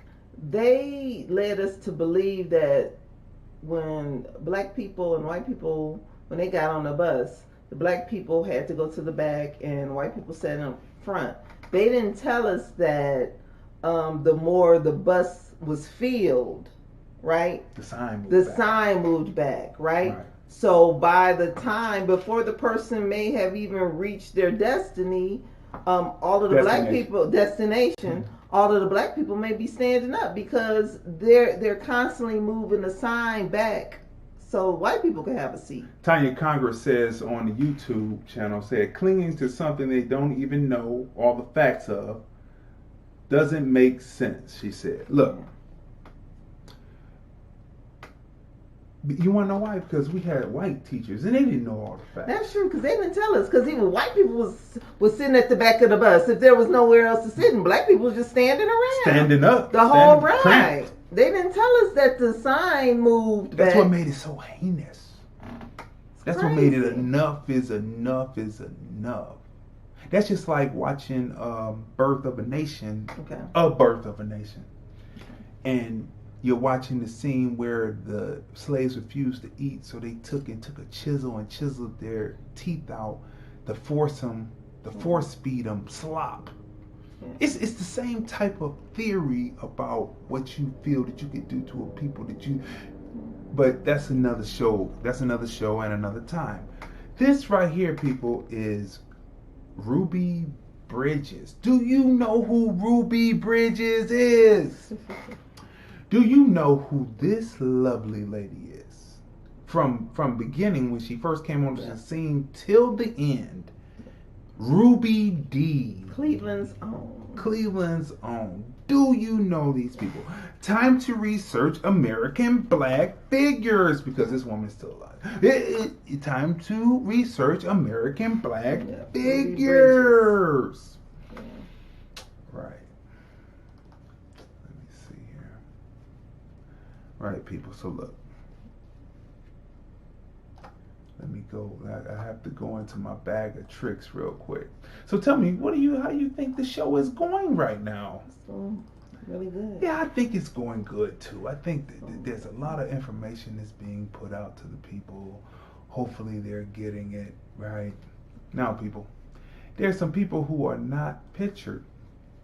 Do you know who Sarah Rector is? Do you know who Sarah Rector is, right? Do you know who Bell Hooks is? Do you know who Lorraine Hansberry is, right? Do you know who these women are? These are all women who are important to the destination, to the movement of American black people in this country. Do you know who any of the women are? If you don't, you don't have to be running. If you don't know that, you should know this before you start talking about running over to talking about being African, ignoring American black history. You got to go every place. You got to go way over to Africa just to find out that you got that right here. People talk about, well, the drum patterns come from Africa. Yeah, but you know, we do the drum patterns so much better. We do it so much harder because they took the strongest, the hardest walking, the strongest talking, the strongest in mind, the ones who could plant, the ones that could build, the ones that brought seed, that actually planted the crops. You have to know your history, and on top of that, there were people already here, and people will say, hey, well, you know, if there were people already here, how come people don't know the language? How come if we came from Africa, we don't know the language? So that just nullifies that argument right there. Like, so you wouldn't know it because you don't know the African language now, the different, you don't know how to click clack, and you don't know what the click clack means or whatever it means, but I know what a kata means. So look, who are these women that I just showed you? Where did they come from? When did they move? When did they move? Meaning what time, what era in American black history did they move? How did they move?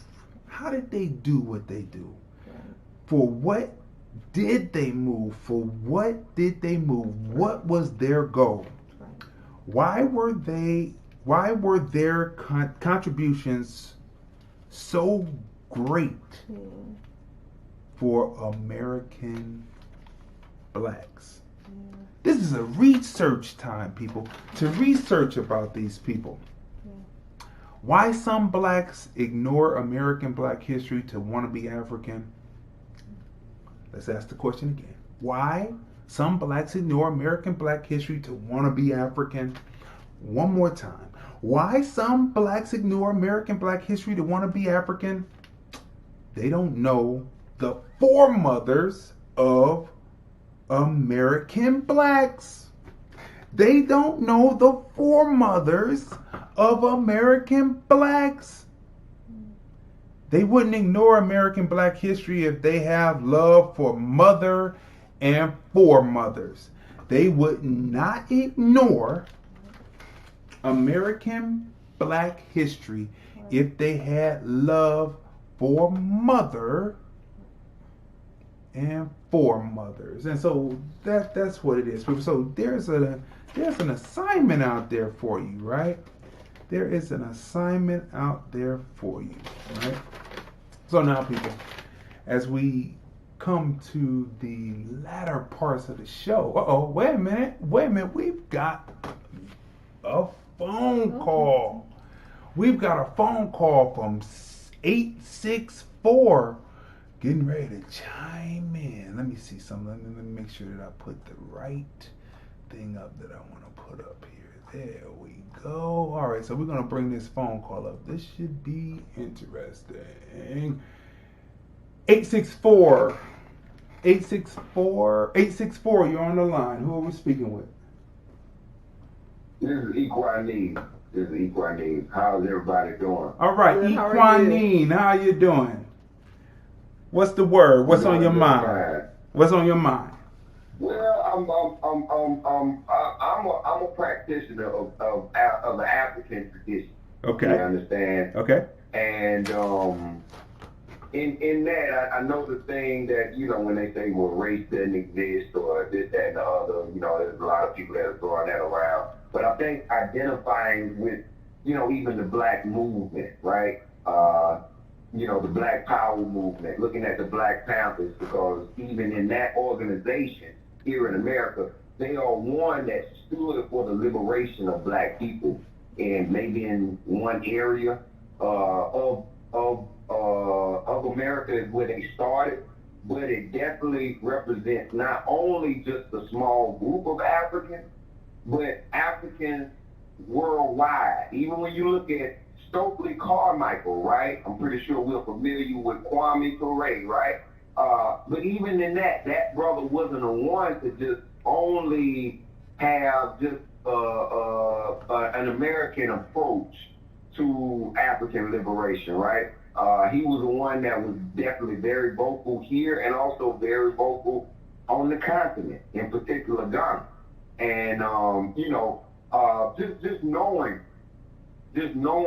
what we were doing, and not some portion, but all portions, right? And I understand with what you're saying, but the actual wannabe African part, I have to disagree with that, because I feel like the thing that makes us black is the fact that we are African genetically, right? Our genes are tied to an ancestral lineage, right? That pretty much looks like those people that are on the continent of Africa. I've known so many people that look just like people that are on the continent, not in any other continent, not in Asia, not in Europe, but in particular Africa. So I feel like that we shouldn't cut our lifeline short. There are those of us that want to just study, you know, African American history, or like you said, Black American history, but don't stop there. There are people that just want to, you know, liberate the black folks here in you know, maybe in their one state. You understand? But when you're looking at it, it's definitely a global thing where us as black folks, us as Africans, have been mistreated. And when we're looking at, you know, I'm not sure if you guys are familiar with the African or the black historian, Runoko Rashidi. He and Tony or Anthony Browder are some of the most, you know, renowned African historians, and they are out of America, right? They're black folks that come from America. But when I asked Runoko Rashidi, where is it that we can find the African or the black will being cultivated to the highest degree, he told me not out of the 130 some odd places he's gone looking for black or African greatness, even with him having the excavations and the tours here in America, he said nowhere outside of the Nile Valley can he find the wheel or the African, you know, the African or the black wheel being cultivated. So I think when we're looking at, you know, the history lessons, it is very important for us to look at the various places that our ancestors went to, even here in America. Okay. Let's extrapolate out. Okay, I got it. How many American blacks have their lineage come from Egypt? Well, this is a reality, right? A lot of people, being that we don't know what went into making Kemet, or as you call it, Egypt, but the majority of our black people come from Kemet. Why? Because when you look at D.C., what D.C. is to America, and this is me as being a student. When we look at what DC is to America, how that's basically a melting pot, a lot of people from many different states are in DC because DC or Washington is the centralized power of America. It was the same way in Kenya. You understand? Or what you call Egypt. Egypt was basically the zenith of all things in the world. Okay. Good. Listen. Uncle Holmes, you asked me a question. So it took 42 nations. To come together and build what you know as Egypt. So it's not like the Egyptians just came. No, this was a collective of black folk. The Dogon, or the several different traditions and several different cultures, claim or know that they are from the Nile Valley. It's not just all in Egypt, it's the full Nile Valley culture. You understand? So the majority of our people come from what we call as Kemet or Egypt. As Okay. I had a historian, I'm going to say American black historian who studies Africa, tell me that that it was zero. I had another one explain to me that let me finish. As Egypt was being conquered, and as a lot of them went to the Sudan, some did travel down, and you will see the cowrie shells in West African and Central African art, because some came in and they intermingled with the people and joined in that particular civilization. But that is not a direct link to Egypt. That's one. So studying Egypt is good, because that's where, this is what the historian told me. This is catch, analyze, and shoot. He said it's good because they were the ones who came up, who you could see that built civilization. You could see that they had mathematics, they had science, they had medical, they had all this. So to study them is to study the best that Africa had.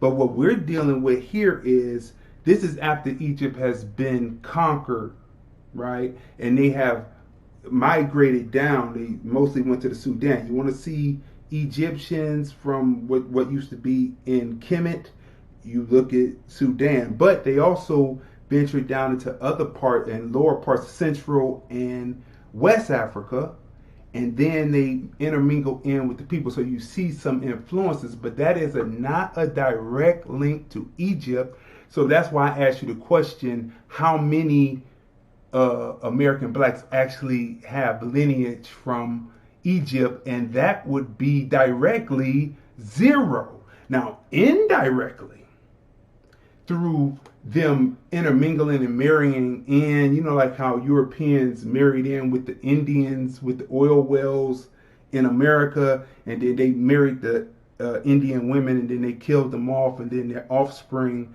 basically were white, and they took it. It's basically the same thing, except for it was a building of culture. So my thing is this, talking about, speaking of Africa. Now, so this is my premise. I said, here we are in America, right? We have so much information that we have not learned about our own foremothers right here. I hear people talk about, the drum, you can hear the African rhythms in the drum, but we do the drum so much better and so much harder. Like, the rhythms are good when you see the women in the colorful clothing and they're doing the Yoruba dances and whatever tribal dance is doing. That's cool. That's nice. But in actuality, when you hear the boom, boom, boom, boom, that goes around the globe. That comes from American black people. That comes from a certain struggle. Wait. Actually, the hip hop drum actually came from any drum. No. Wait. Listen to what I'm saying though. But the main point is the drum that pushes globally.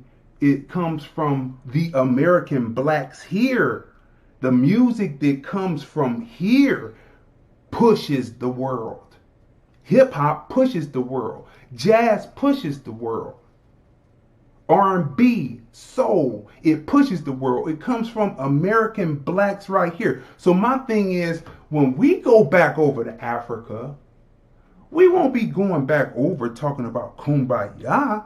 We're going to go back over and say, look, we're going to get our chance just like the Chinese did and just like the European did before. It's going to be our time because obviously you can't get it together because you keep getting colonized over and over and over again. We listen. See, I don't listen to people who are here in America who are landlocked. I listen to people like Dr. Mumbi, who is actually in Kenya, who is actually on the ground in Africa, who reports on the 54 countries in Africa and what's going on. When I hear about Nigeria having rolling electric outages, I don't want to be in a country that has electric rolling outages. I mean, that's romanticism, thinking that something is better that's third world when we live in the first world.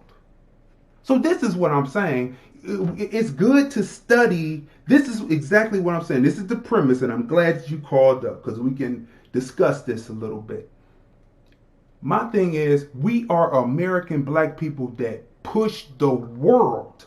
Everything that we do, we push the world. It's good to know from whence some of our ancestors came. Right.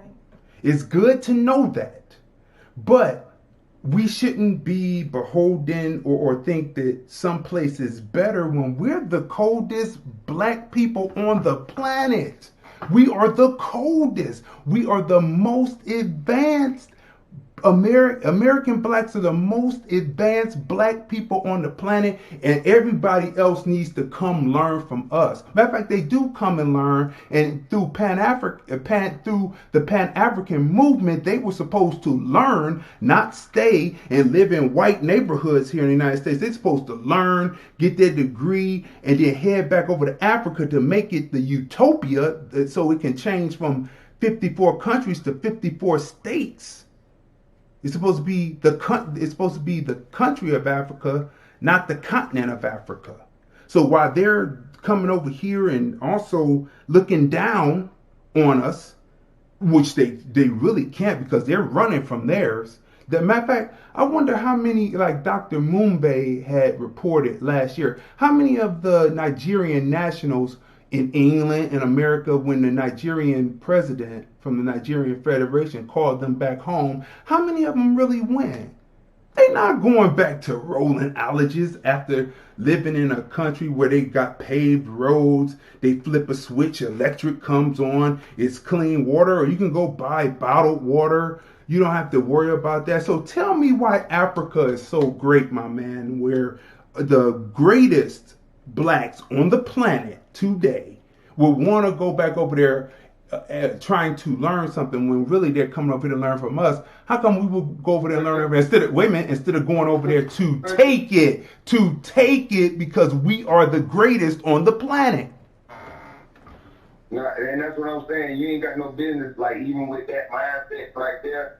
And in my opinion, shows that we have been taught very well by the Europeans. No, brother. Understand me, bro. Listen. If I could get this out, and then I'm gonna let you have it, okay? Okay. So basically, what you just said is that even when we're looking at George Floyd, the whole freaking world had to come to the aid of black folk in America. Why? Because we were the ones that were getting hung in trees 40, 50, 60 years ago. Guess what? We are the only humankind that are being found hung from trees as we were years ago. So we may feel like you have a Jay-Z, or just because you have a Rick Ross, or people that are, and even when you're talking about the hip-hop or the African drum that is now placed inside hip-hop, one thing about the African drum that we need to know is that it was made to convey very useful words, right? It was made to convey lessons, right? But right now, our children are learning bull crap. That's the reality. So if you're able to look deeply into the reality, you have people that are dancing now, doing more buffoonery than ever. I'm not proud. It doesn't make you great because you're a good bootlicking slave. No, you don't have, out of all of the black NFL team, out of all the black men that play on NFL teams, how many black owners do we have, right? That doesn't show me that you have gotten out of the slave master's house. That shows me now that you're dancing more than ever. So when you I'm not leaving? any more proud of what's going on here than I am. Of course, we still got colonization going on in Africa. Okay, wait a minute. So listen to what you said. I'm not trying to separate. Listen to what you said. Separate my issues. I'm not trying to separate my issues and feel like, hey, I'm just because you are here under the European that you are special. That you no. If that was the case, why did George Floyd get killed? Why are we having a protest for Breonna Taylor? You understand? Although we know that there are way far more whites here in America, why is the prison overflowing with black folks? Because of the 13th Amendment, my man. The 13th Amendment. The 13th Amendment. Listen, you just said that over in Africa, I'm not proud to be here. We're not running shit. We ain't running stuff. And America is looking at us like, damn, y'all been through all this stuff and y'all are still going through it. That's why we can't even discuss reparations. Okay, wait a minute.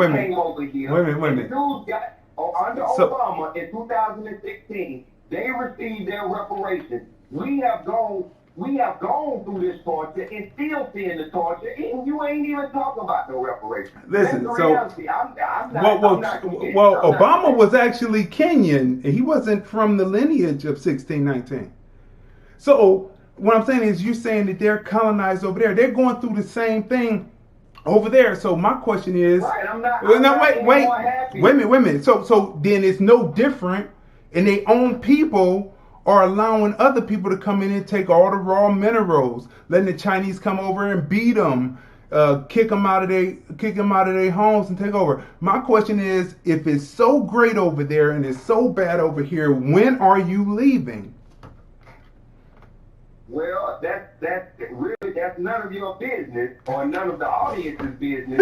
But best believe that Americans are going back to Africa right now, more than they have ever done so. So even as we're having this discussion, you have Americans that are going from here, going to Ghana in particular, and that they are leading and living successful lives more than ever. Funny when COVID. This discussion. See.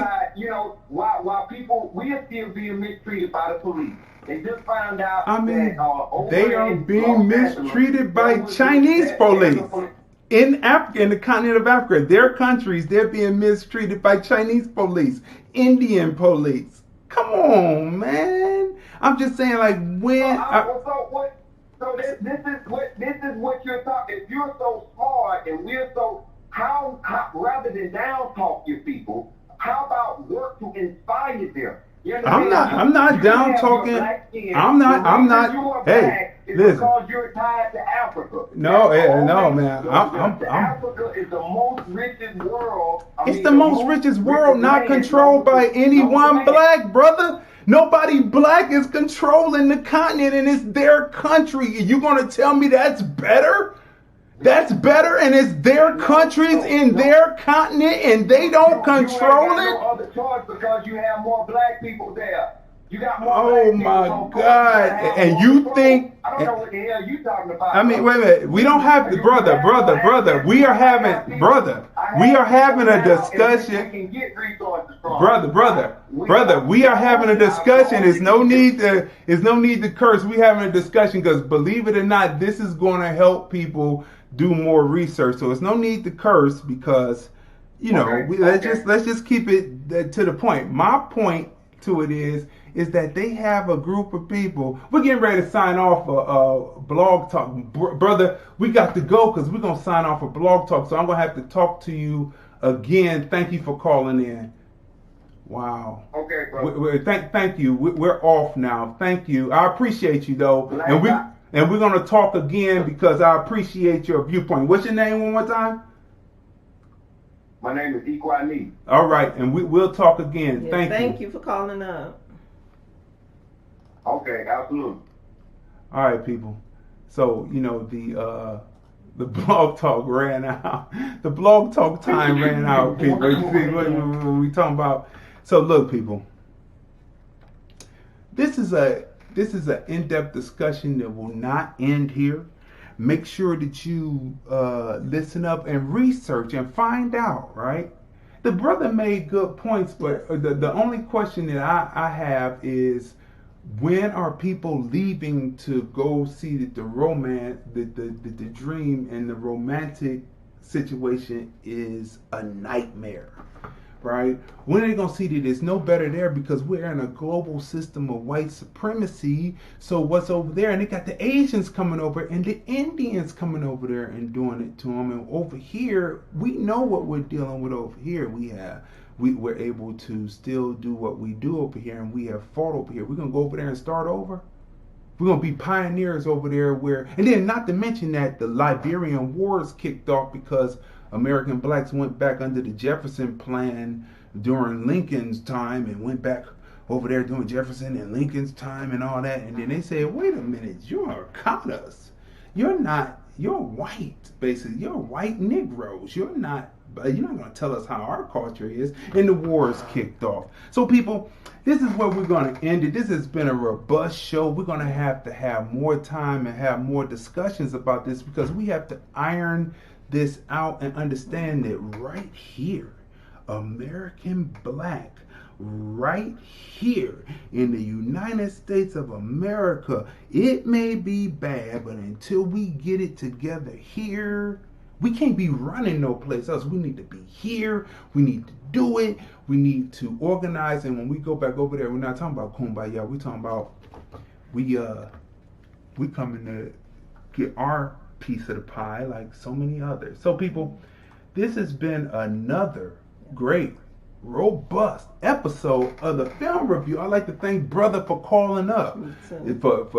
For all intents and purposes, for people to know that American black is not an enemy to Pan-Africanism. We want the Africans to act like true Pan-Africanists and go back and build the country to make it to turn it into a country, 54 states instead of 54 countries, and make it that so-called utopia that the diaspora was supposed to be going to for resources. Yeah, and check out ADOS101.com. That's right.